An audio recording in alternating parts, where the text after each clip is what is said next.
memang kasih Nabi. Kasih Nabi ni kena ada bukti, kena buat sesuatu yang Nabi buat, sambung tugasnya. Ini benda yang sangat-sangat perlu dijiwai. Tuan-tuan yang saya kasih sekalian, apa yang sahabat-sahabat Nabi dapat, hasil kasih mereka kepada Nabi, hasil ikutnya mereka ajaran Nabi, ikut segala-galanya daripada Nabi SAW, mereka dapat yaghfir lakum dzunubakum, Allah ampunkan dosa mereka. Ini saya sebut tadi, qul in kuntum tuhibbunallah, jika kamu nak dapat kasih Allah, ikutlah aku, kata Muhammad. Macam mana dapat kasih Tuhan? Dapat kasih Tuhan ini, yaghfir lakum dzunubakum, Allah ampun dosa kita. Dosa ni tak ada orang boleh ampunkan. Tak boleh. Raja pun tak boleh ampunkan dosa kita. Pasal dosa dia pun tak terampun lagi. Macam mana dia nak mengampunkan dosa orang? Mengampunkan dosa ni Allah Subhanahu Wa Ta'ala. Orang lain tak boleh. Kalau kita berdosa kepada Tuhan, tak boleh kita suruh dia cuci tandas, dah ada, selesai, dimaafkan. Macam tu pula, yang boleh mengampunkan dosa kita adalah Allah Subhanahu Wa Ta'ala. Dapat kasih Tuhan, yang pertama Allah ampunkan dosa kita. Kemudian Allah berikan kasih sayang, Allah Ta'ala berikan keampunan dan kasih sayang. Keampunan dan kasih sayang Tuhan, kasih sayang rahimnya Allah Ta'ala ke atas kita. Dia ngelakkan, jauhkan kita dari terkena bahaya dunia dan bahaya akhirat. Kalau dapat yang ni, terjaga hidup, terjaga hidup, selamat dunia, selamat akhirat. Kalau dapat lah. Saya pun tengok-tengok juga diri saya kan, dapat tidak, mudah-mudahan dapat. Tuan-tuan yang saya kasih sekalian, ada sikit lagi saya nak cerita berkenaan dengan rahmat Nabi ke atas alam ini. Memetik daripada sebuah kitab. Kitab ni saya nak bagi tahu dekat tuan-tuan, saya belajar sampai habis. Tapi ngamal tidak habis. Belajarnya habis, mengamalnya tidak habis. Mudah-mudahan kita cubalah ikut Nabi. Kitab ni dari A sampai Z cerita tentang sifat, akhlak, kemuliaan, kepribadian Nabi. Satu-satu dia cerita dengan nas. Kalau kita baca teringin sangat, kita nak cuba ikut. Saya nak sebut kat tuan-tuan firman Allah Subhanahu Wa Ta'ala, ba'da a'udzu billahi minasyaitonir rajim, wa ma arsalnaka illa rahmatan lil alamin. Ayat ni semua kita hafal. Hafal apa hafal ayat? Ayat ni kita dengar selalu. Datang penceramah ni datang, ayat ni kita akan dengar. Wa ma arsalnaka, tidaklah kami utuskan engkau wahai Muhammad, kata Tuhan, illa, kecuali rahmatan lil alamin, sebagai rahmat untuk sekalian alam. Tuan-tuan sekalian, Allah sebut dekat kita Nabi ni utusan rahmat, utusan Allah yang menyampaikan rahmat li jami'il alamin, kepada sekalian alam. Allah Ta'ala kata ada banyak alam atas muka dunia, banyak alam. Setiap alam ini merasai rahmat Rasul, rahmat Nabi.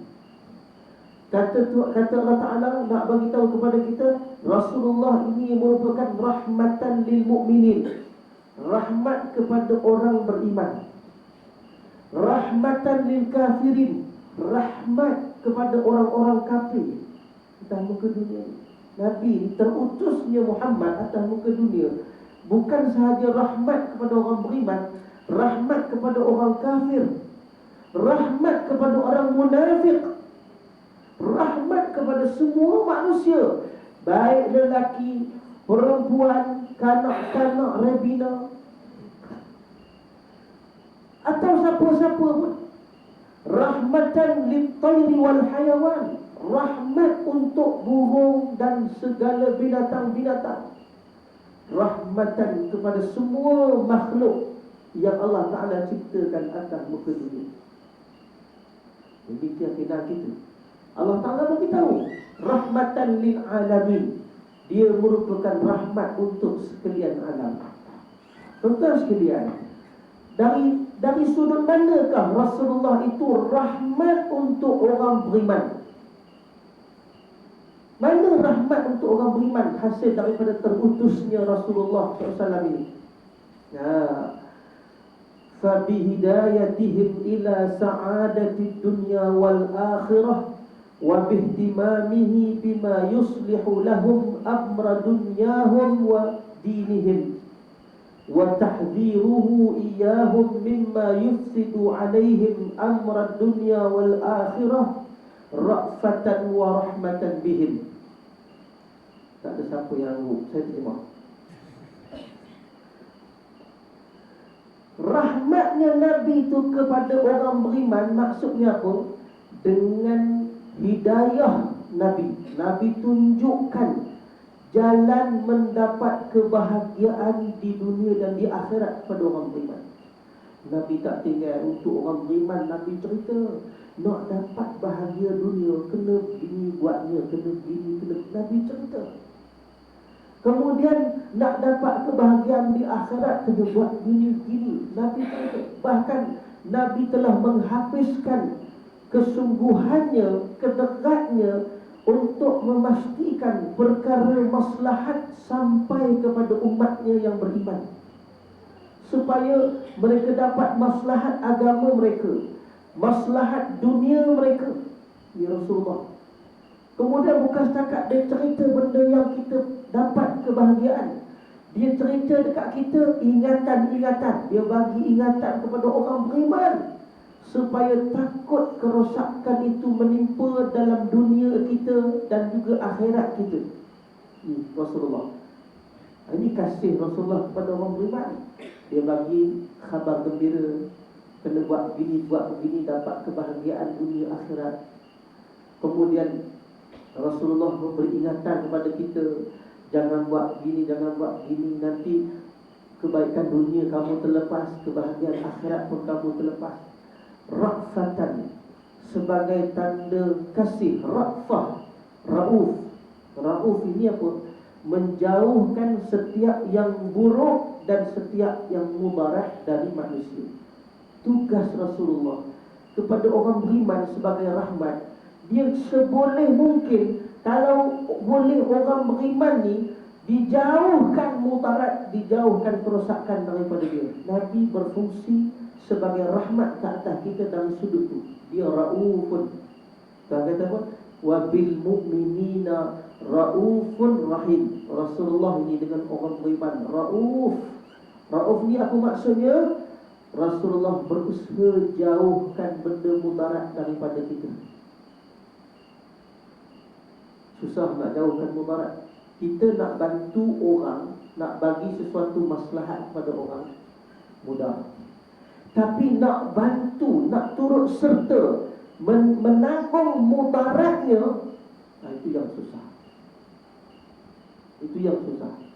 Nak bagi dekat orang satu benda, kita pun pergi, mudah. Kamu tak ada duit, tak ambil duit. Nak turut serta dengannya, sama-sama tanggung, ini susah. Rasulullah lebih hebat daripada tu. Dia sendiri cuba jadi pengelak kepada mudarat yang akan terkena kepada orang beriman. Jangan, dia kata jangan buat, jangan buat. Betapa kasihnya Nabi kepada kita. Itu rahmat kepada orang beriman. Bahkan betapa rauf dan betapa rahimnya Rasulullah kepada orang beriman. Rasulullah, Allah Ta'ala nyatakan dalam Al-Quran, An-Nabiyyu awla bil mu'minina min anfusihim. Tuhan sebut Nabi ini lebih diutamakan oleh orang beriman daripada diri mereka sendiri. Faham? Kita orang beriman ni, kita ada diri kita. Kita bertanggungjawab atas diri kita. Kita jaga diri kita. Okey? Hakikatnya orang beriman ni, dia lebih perlukan Rasul daripada diri dia sendiri sebenarnya. Orang beriman ni, dia lebih perlukan Nabi, lebih diutamakan mengutamakan Nabi itu daripada diri mereka sendiri. Ini orang beriman, hakikat orang beriman. Sebab Nabi tadi memang nak selamatkan kita. Sikit pun dia tak mau kita ni terjerumus. Terjerumus. Terjerumus. Juga ada orang faham. Terjerumus. Sikit pun dia tak mau. Sebelah kaki, sikit pun dia tak mau. Nampak tak? Jadi sekarang ni kita lebih berhajat kepada Nabi lebih dalam diri kita, atau kita berhajat diri kita lebih dalam Nabi? Sebenarnya kita lebih berhajat kepada Nabi daripada diri kita sendiri. Kalau kita pegang Nabi kita pegang sungguh-sungguh, diri kita selamat. Tak payah fikir sangat, diri kita selamat. Sebab Nabi itu aula bil mu'minina min anfusihim. Tuan-tuan yang saya kasih sekalian, kemudian disebut Nabi ini rahmat kepada orang munafik. Macam mana Nabi itu rahmat kepada orang munafik? Orang munafik pun dapat rahmat Nabi. Ya, sejarah membuktikan Nabi melepaskan orang-orang munafik daripada dibunuh dan ditawan. Orang munafik ni zaman Nabi SAW, Nabi tak buat apa pun. Walaupun perangai dia macam orang kafir, walaupun tindak tanduknya dah join dengan orang kafir, nak lawan Rasulullah, nak jatuhkan Rasulullah SAW, maruahnya, kehidupannya, tugasnya sebagai Rasul nak diranakkan. Sepatutnya dia juga dapat hal yang setimpal seperti mana dikenakan kepada orang kafir. Rasulullah perang mereka dengan orang kafir ni. Perang mereka, ada orang kafir yang terbunuh. Sepatutnya orang munafikin yang terlibat atau menjadi dalang, sepatutnya diserang macam mana orang kafir diserang. Sahabat Nabi bila mana minta dekat Nabi supaya orang munafik ni kita paruh je. Itulah maksudnya, kita bunuh buang, habis buang, buat semua muka dunia. Kan? Nabi kata dah, aku terima yang zahir daripada mereka. Nampak? Nabi tengok dia sembahyang. Orang munafik pun datang sembahyang kan? Datang sembahyang, buat kerja-kerja baik, bagi sumbangan, buat sedekah. Orang munafik buat kerja-kerja ni. Rasulullah tengok yang zahir sahaja. Rasulullah kata kita pakai yang zahir. Yang belakang-belakang dia jadi dalang, dia perancang utama, dia apa, kita tak pakai itu. Kata ulama, inilah rahmat Nabi atas orang munafik. Dia tak kena macam orang kafir, padahal dia persis tugas mereka seperti orang kafir. Nak bunuh, nak runtuh, nak habiskan Rasulullah SAW. Di hadapan Nabi, akur. Nabi itu Nabi, akur. Dengan salat, dengan apa dan sebagainya. Di belakang Nabi, dalam meruntuh, menjatuhkan Nabi seperti orang kafir. Tetapi Rasulullah amankan mereka daripada dibunuh, diserang, bahkan tak ditangkap pun. Nak ditawan ke, tak ditangkap pun. Walaupun dah tahu muka ni lah yang punya kerjanya. Ini rahmat Nabi untuk orang munafik. Untuk orang munafik. Sebab kita dengan orang munafikin tak diperintahkan pun suruh bunuh dia. Tak ada. Walaupun dia buat macam-macam atas Islam, dia rancang runtuhkan nilai-nilai Islam. Orang munafik, ada tak orang munafik sampai bila-bila? Ada. Tapi kita tak buat apa-apa kat dia sebab Nabi tak buat. Jadi Nabi itu rahmat kepada dia orang, rahmat kepada orang-orang munafik. Kemudian, apa maksud rahmat Rasulullah kepada orang-orang kafir? Orang kafir pun dapat rahmat dengan kehadiran, kewujudan terutusnya Rasulullah SAW. Orang kafir pun dapat rahmat. Tuan sekalian, cuba banding orang kafir zaman Nabi, orang kafir umat Nabi dengan orang kafir umat Nabi sebelum Muhammad. ayat Quran cerita dekat kita macam mana Allah Ta'ala cabut hidup mereka daripada atas muka dunia ni. Allah Ta'ala turunkan azab yang menyeluruh atas muka dunia ini, menghabiskan semua orang kafir zaman Nabi sebelum Muhammad. Tak tinggal walaupun sekok. Sekok tu sesuai dengan orang kafir kan, tak tinggal walaupun seorang. Orang-orang kafir di zaman Nabi Allah Lut alaihi salam dihantar malaikat dalam operasi terak bumi, betul? Ops terak bumi dipanggil. 3 malaikat dihantar ke kawasan Sodom, wilayah Sodom. Sodomi itu asal daripada nama tempat Sodom. Sodom tu laut mati tu, wilayah laut mati di Jordan.